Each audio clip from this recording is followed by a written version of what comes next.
Pale Fire, a poem in heroic couplets of 999 lines, divided into 4 cantos, was composed by John Francis Shade, born July 5th, 1898, died July 21st, 1959, during the last 20 days of his life at his residence in New Y, Appalachia, USA.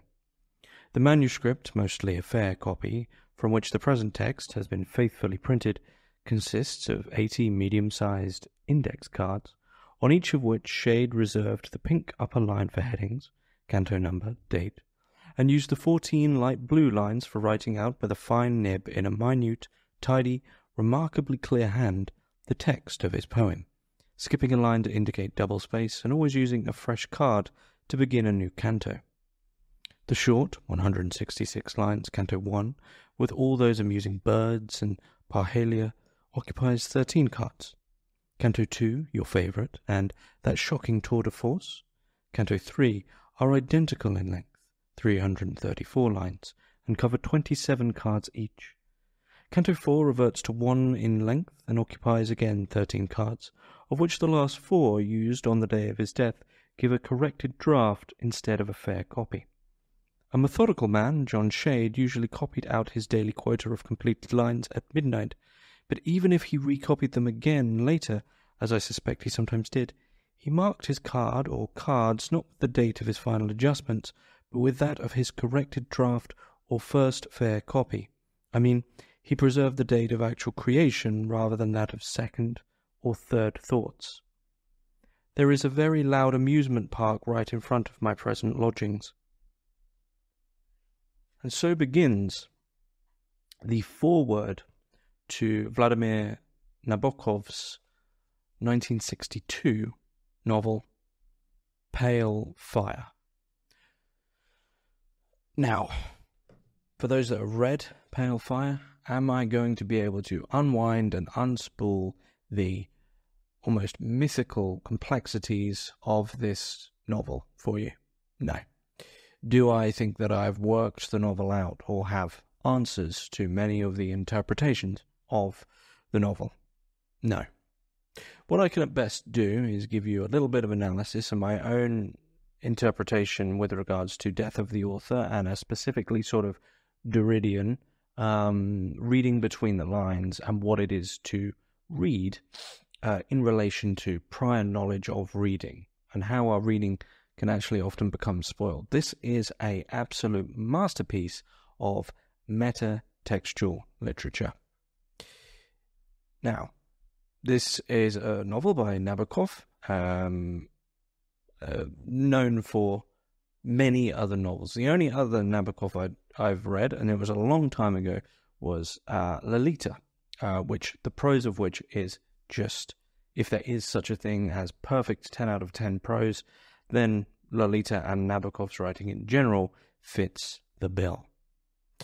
This, however, is a little bit different, and in retrospect, this is my first reading, but in retrospect, this probably shouldn't really have been even my second or third or fourth Nabokov, because the complexities and the intelligence that's gone into this novel with regard to what it is to read, what it is to write, is remarkable. It is at times breathtaking as the book progresses and the layers upon layers of meaning and metatextual nuance pile upon one another. You realize what an absolute literary genius Nabokov was. As I said, it was published in 1962, shortly after the publication of Lolita. The novel is presented as a 999-line poem, it's self-titled Pale Fire, written by the poet, the fictional, possibly, poet John Shade, with a foreword, commentary, and index written by his neighbour and, in a sense, the protagonist of this novel, though more so a mystery or metatextual mystery or investigation, or even, spoiler alert, murder mystery, written by Charles Kinbote. So, we have a strange book. We have a strange object. We have a book that acknowledges that you are reading something fictional. It acknowledges really itself in the self-referential title of Pale Fire, the poem that the book is about, but the book itself is also called Pale Fire, with a commentary which is acknowledging what a commentary on another piece of literature can do, written itself by Charles Kinbote, probably the character or literary creation in terms of an individual I now like the least of anything that of anyone an author has created. He is an exemplar of the last men of history, a whining, borderline, or possibly definitely insane narcissist of the nth degree, an insufferable ruiner of all things. And it is a testament to Nabokov's ability as a writer to write such an insufferable arse as Kinbote, who is constantly ruining everything that one sought to delve into, while at the same time writing with such brilliance that you are carried along and want to continue your investigations. A sort of paradoxical relationship in literature that is reminiscent of Bernard. This, why am I still reading this, even though actually if we looked at it more pragmatically, I definitely wouldn't want to continue this journey. There are so many complexities here, so I have to begin from the ground up, if there is such a thing. Really, I would begin with the structure. The structure of the book. The book is in 4 parts. There is the foreword, written by Charles Kinbote. Then there is the poem itself. So this section is titled Pale Fire, a poem in 4 cantos. That is the poem. Then there is the 3rd section, the commentary on the poem, written by Charles Kinbote, who wrote the foreword. And then there is the index, where many of the details regarding unspooling the mystery or the investigation, if one is into that sort of reading of the book, and then in that interpretation specifically, that's where you'd look for these very minute details for just exactly what is going on. And we'll get into those complexities. But that is the structure, those 4 parts. And so you're presented in a way, when you pick up this book, which is a novel. If you were to just rip the cover off and change it to one of those sort of classically cliche academic texts that say, Nietzsche's Thus Spoke Zarathustra, a commentary by da-da-da-da-da. It is structured in that way. It is structured like an academic secondary text that includes the primary text, which is the poem, except this is wrapped into a novel. It fictionalizes that whole investigation into what it is to read literature, thereby adding in this metatextual level of understanding that when we read commentary, we are, as Derrida always did and always emphasized to do, always reading between the lines. And this is an interpretation I will get to, but I will go into the plot, which is intertwined and put together as a mystery, as an investigation, amidst these 4 parts of this structure. So, we begin with the foreword by Charles Kinbote, who is the neighbour of John Shade, who has written the poem, which we are going to read, and then there's going to be a commentary by. In the foreword, however, very immediately, as you can see there, the foreword is not like a foreword that you would find that is more of a formality with regards to the genesis of a secondary book, or the genesis as to why Kinbote happens to be writing this commentary or being involved in this project altogether. He does acknowledge why and how he came across the manuscript and his relationship to Shade, which is really one of the big things he's always doing. But at the same time, you develop you understand very quickly that Kinbote, with this fantastic line out of nowhere that I read that comes at the end of that first reading there, after all that formality about the Genesis, Kinbote can't help but let slip the first of his many betrayals of his own cost here, his own risk, his own investment in this. There is a very loud amusement park right in front of my present lodgings. He's frustrated. It's about him immediately. He couldn't even bear to go 2 paragraphs without interjecting his own life himself. And this continues. And so then when we finish the foreword, which flips back and forward between these sort of academic formalities regarding why he's doing this altogether, what his relationship is with Shade, interspersed with these little snippets of, hang on, this man is a little bit unwell. Then we go through to the poem, which I will get to, and the poem itself, I will read out what is now the 2 first lines here are probably supposedly the most famous couplet of Nabokov's and the most repeated Nabokov lines, supposedly, and this is from the poem, which is a fictional poem, which is, so we have let me step back there. There's a book which we understand to be a sort of fictionalized, structured, academic secondary text on a poem.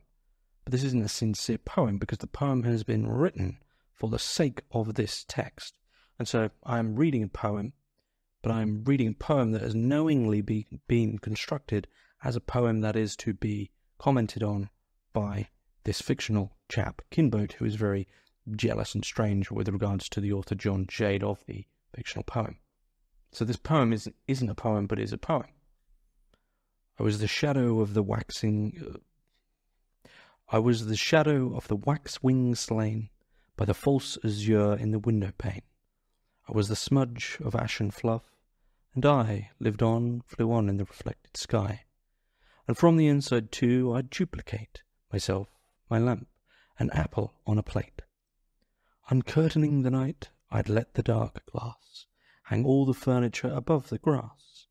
And how delightful when a fall of snow covered my glimpse of lawn and reached up so, as to make chair and bed exactly stand upon that snow out in that crystal land. That's the first 12 lines of Pale Fire. Not the book Pale Fire, but the poem Pale Fire that is within the text Pale Fire. After the poem, which is also in 4 parts, 4 cantos, we head through to the commentary written by Kinbote, as I've said.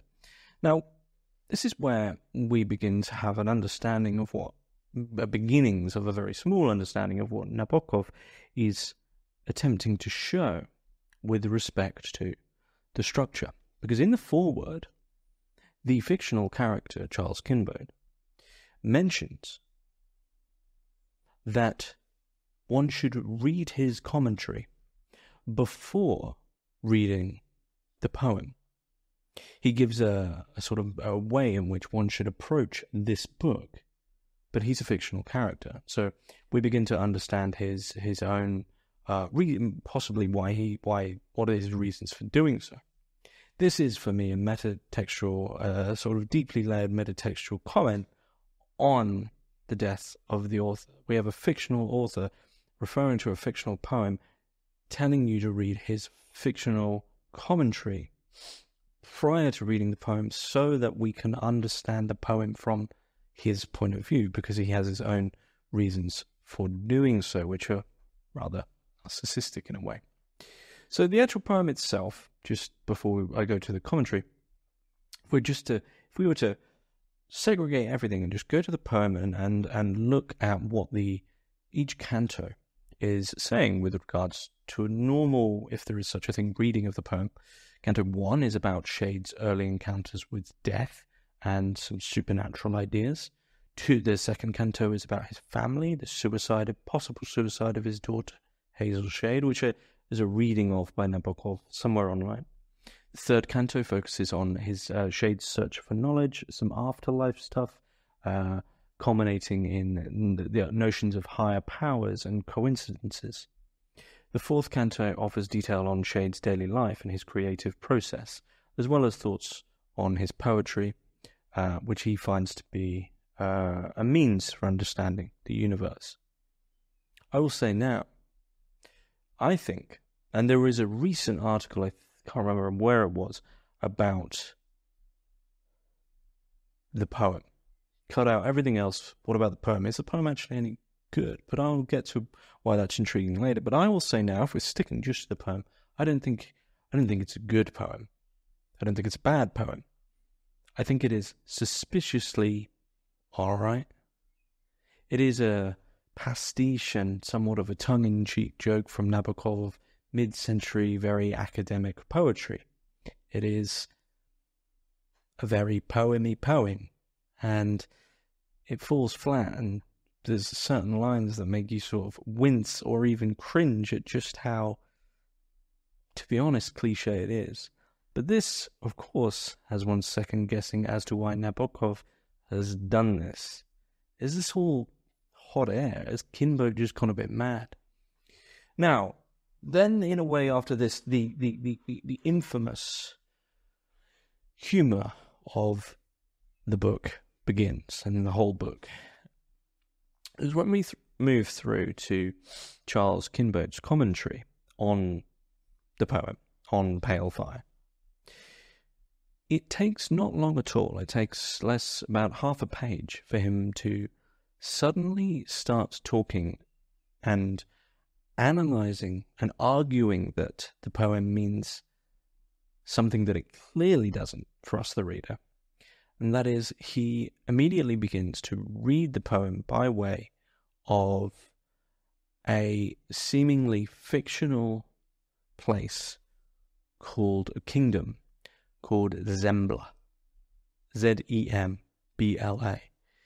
And Kinboat, throughout his commentary, will quite literally take a single word and unspool his insane brain and his insane ideas with regard to what this single word may mean, whether it's trivia or just the words my bedroom or parents. Parents, the word parents, takes up 5 pages of analysis, which really say nothing about the clear textual, somewhat certainty of the poem itself. All of a sudden, he spools off in his maddening way into his own world, his own fictional kingdom called Zembla. And it becomes clear from his hints in the foreword, hints in the index, and hints in the commentary that during his life as a neighbour of Shade, if we are to trust that narrative, that he was sort of incessant in trying to get Shade to be interested in this fictional kingdom called Zembla that may not exist at all, and this possibly fictional person called King Charles, who Kinboat himself believes himself to be, which, spoiler alert, may relate to the death of John Shade, which may or may not have actually been done by Kinboat. Now, I will get to those major interpretations in a bit. So, there is, in the commentary, there's 3 stories intermixed. But before I should do that, actually, there was a second part of the poem I wanted to read, which is outside of the first canto. So this is the second canto. And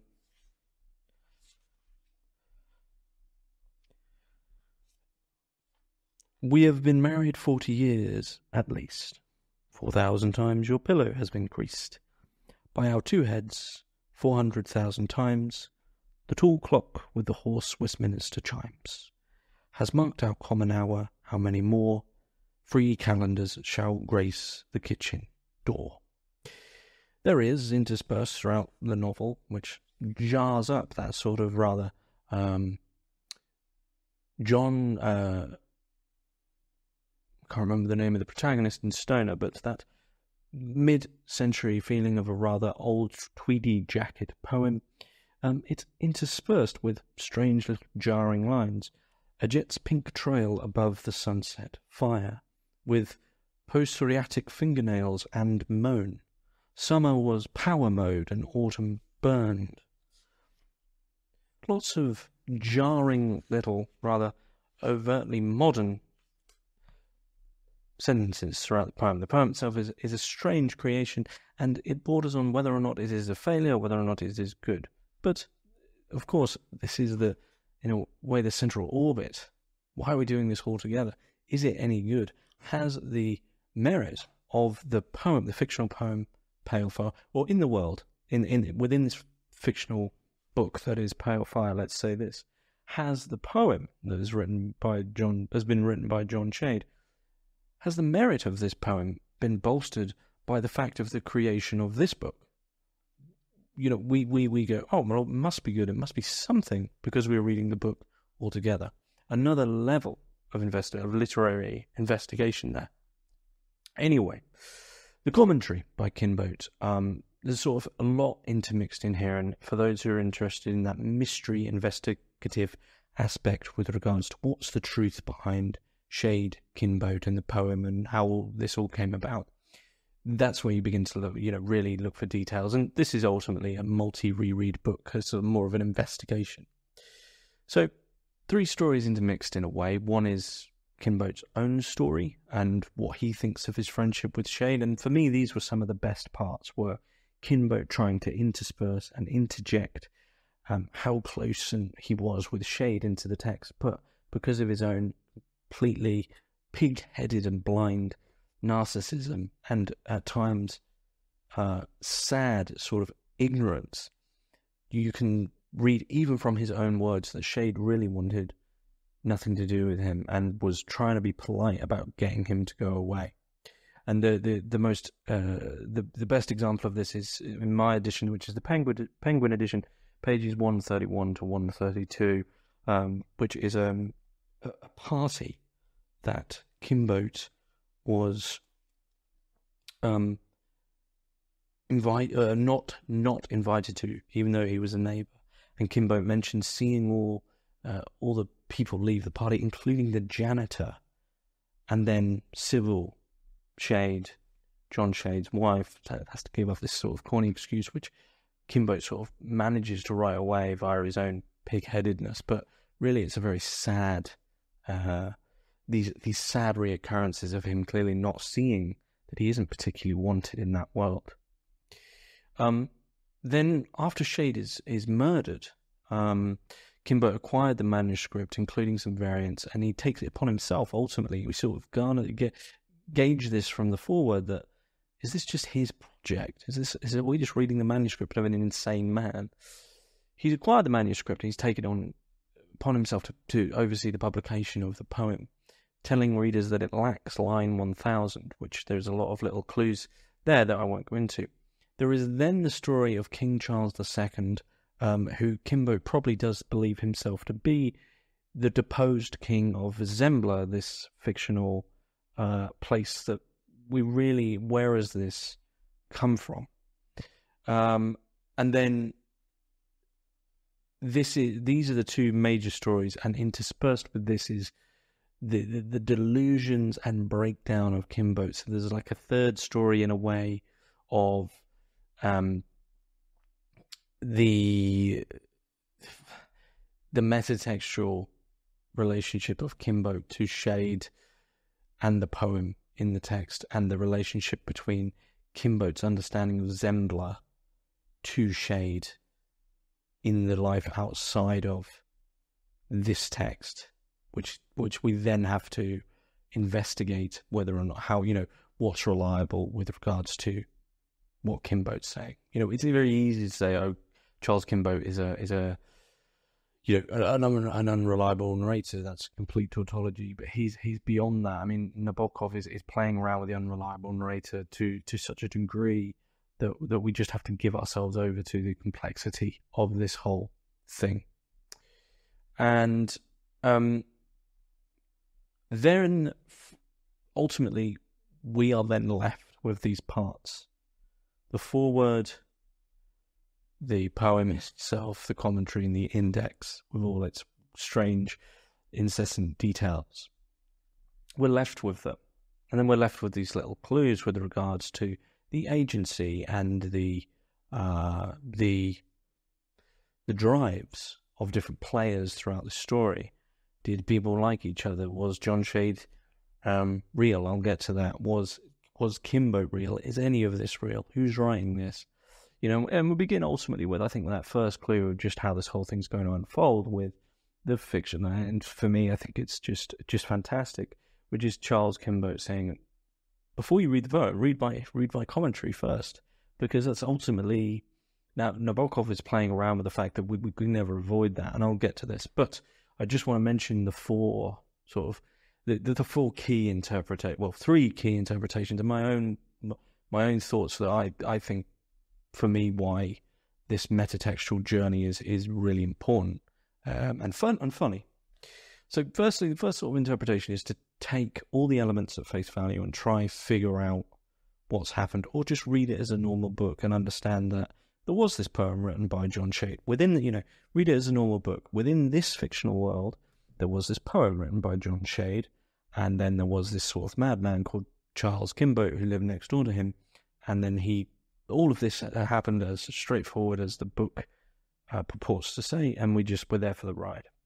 There is another interpretation that Kimboat is actually Professor Botkin.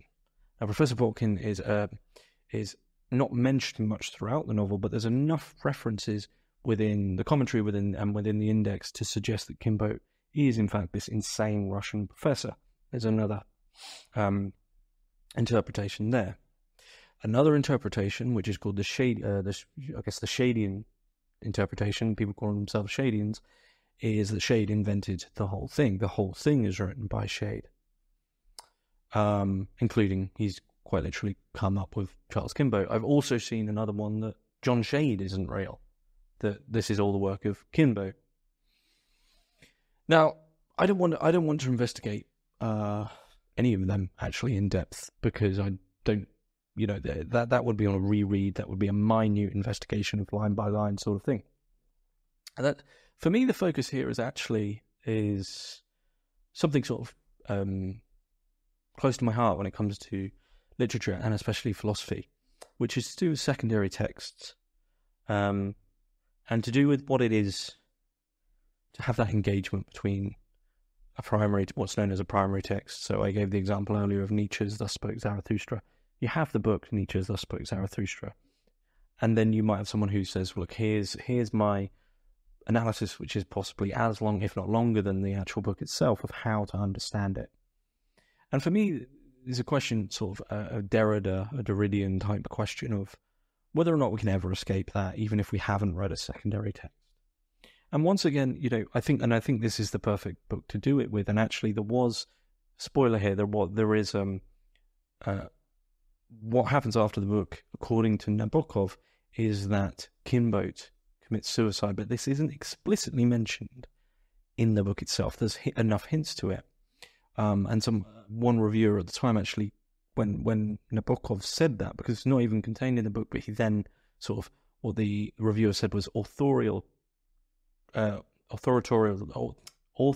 trespass, as in he's now sort of, it appears as if Nabokov is going back on what he's written by just saying, well, actually, no, this happened, even though I didn't write it. But there's enough hints to state that did happen. The reason I say that is because Pale Fire is, because it's such a metatextual text of all these layers of metatextuality, I think it's the perfect book to really talk about how, when the meta acknowledgement that you are reading a book, that I am about to read Nabokov's Pale Fire, which has the blurb, which is telling me about John Shade and Kimboat. And I think it's normally that might be a bit too postmodern. You think, well, hang on, stop deconstructing everything. But with this text, I think it's absolutely appropriate. And so this is the question that is then taken up in further and further and further layers, and deeper layers, into a complete confusion with the novel itself, which is, I'm conscious of the fact I'm about to read a metatextual novel that is itself a sort of a satirical or parodic structure of a secondary academic text on a poem that is fictional. And the foreword, being a foreword, comes before the poem, but because we understand that we're reading this novel, we are then reading between the lines of the foreword with regards to Kimboat's own drives. Why is he writing as he is? What about this strange sudden mention of the amusement park, right? And that jars you out of the text to realize that all of a sudden now you begin to, before beginning the poem, you begin to second guess the poem. You've read the foreword, now you're paying attention to the poem in a different way, from a different point of view. And for me, this is important because, well, actually, there's a question of, what is it to just read anything sincerely or purely or whatever it might be? To go pick up a book of poetry and just go, right, like block out everything else in the world just so you can read it without any interjections. And I think what Nabokov is very clever, very intelligently bringing to the surface with this book, and then very quickly hiding away again, is the notion that that may actually never be possible. There's always something that's brought to the text. And so the great irony, one of the great ironies and one of the fantastic jokes that I think is hidden in plain sight in Nabokov's Pale Fire, is that with regards to the poem Pale Fire, we can never read it.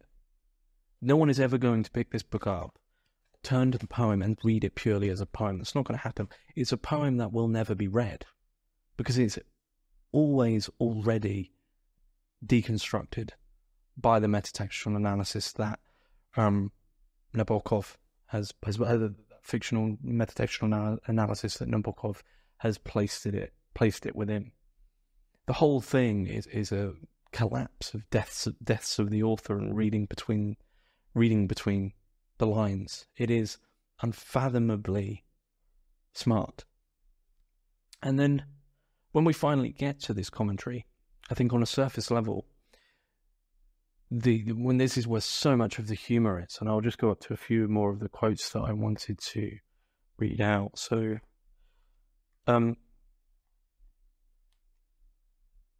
if we look at Kinbote's commentary here, and this is from page 111, to quote, lines 131 to 132. I was the shadow of the wax wings slain by famed remoteness in the window pane. So this is Kinbote's analysis of that couplet. The exquisite melody of the two lines opening the poem is picked up here.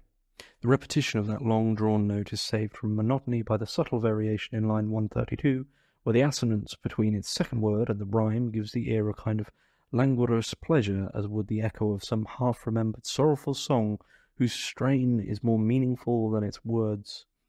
Today, when the feigned remoteness has indeed performed its dreadful duty, and the poem we have is the only shadow that remains, we cannot help reading into these lines something more than mirror play and mirage shimmer.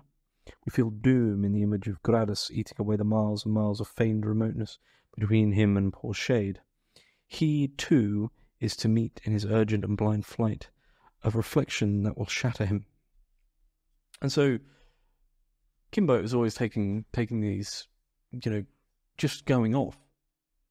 He's never really staying anywhere, and it makes you question whether or not there can ever be such a reading. Can there be a commentary on a poem that doesn't defile it in some way? And the humour is Kinbote's sort of can only be brought about by Kinbote's insanity with regards to the fact that he goes so far off course that we end up reading something else, or reading the talks of a madman, when he begins to talk about Zembla, etc. But one of the great pieces of humour that you realise that actually, much like many secondary texts on literature and on philosophy and even on film, are not actually secondary texts at all that want to expand or help you understand the medium. They are merely vessels for lesser writers to put across their own ideas that they haven't the courage to just write down as a sincere philosophy or sincere work. And there's great humour in the book when Kinbote doesn't understand something. When something seemingly quite simple is put before him from the poem. For instance, this is on page 147, line 316. The tooth-wort white haunted our woods in May. Frankly, I am not certain what this means. My dictionary defines toothwort as a kind of cress, and the noun white as any pure white breed of farm animal or a certain genus of Lepidoptera. Little help is provided by the variant written in the margin. In woods, Virginia whites occurred in May. Kinbote. Folklore characters, perhaps, fairies, or cabbage butterflies. And so, when we have this seemingly more so empirical line from the poem, the tooth-wort white haunted our woods in May, he has the gall to suddenly say, because he probably can't eschew this enough to bring it back to his fictional delusions of Zembla. He says, frankly, I'm not certain what this means. And so when these more so clearer and more empirical and textual parts of the poem are given to Kinbo to analyze, he doesn't know what to do. He just says, I don't know what it is, because he can't bring it into his own delusions. And there is much humour there from Nabokov, sort of with regards to biography as a teacher, of possibly seeing how texts and literature and poetry is defiled by this, ruined by this this form of analysis, this form of commentary, and a sort of sadness of not ever being, of not just approaching it and just reading it, but having to go via all these guides.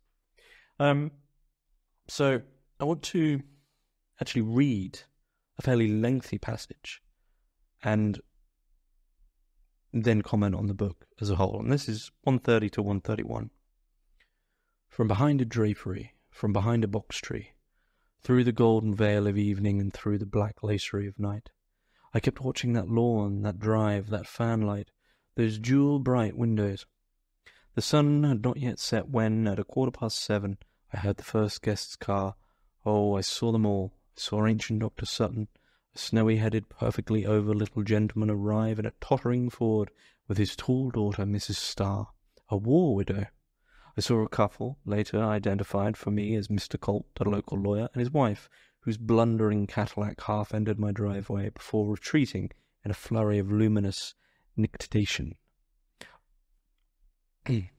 I saw a world-famous old writer bent under the incubus of literary honours, and his own prolific mediocrity arrive in a taxi out of the dim times of yore, when Shade and he had been joint editors of a little review.